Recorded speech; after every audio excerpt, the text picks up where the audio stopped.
Hello, this is Sam of Sambookery. Welcome to my channel. In today's video, I just want to do a quick flip through of this Folio pocket ephemera holder that I have available for purchase.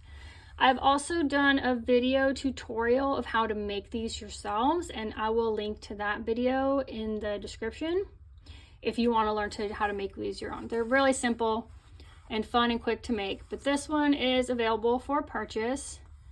Just wanted to show you guys. It is made with some of my hand-dyed fabric, hand-painted paper, hand-dyed, this is avocado-dyed yarn. So this is the front, here's the back.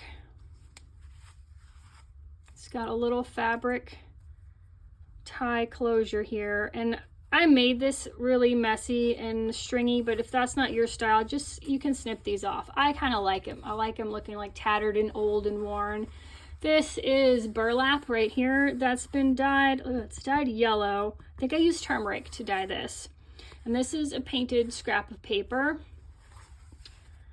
And here's the inside, is some green dyed muslin.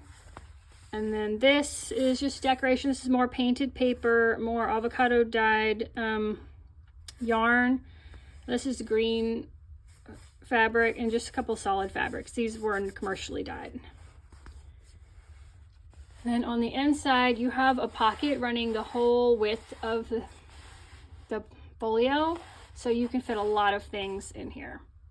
And the top edge is finished, so that won't fray or unravel as you're putting things in and out constantly. All right, so that is what this little folio is, and I will have that in my Etsy shop as soon as this video is posted, if you guys are interested. And again, if you want to just learn how to make one yourself, it's so much fun. It's quick and easy. It's got like a chipboard base that the fabric is sewn to, so it's sturdy but slightly flexible. And I'll link that video if you guys want to make one yourselves, okay? Thank you guys for stopping by, and I'll see you in the next video.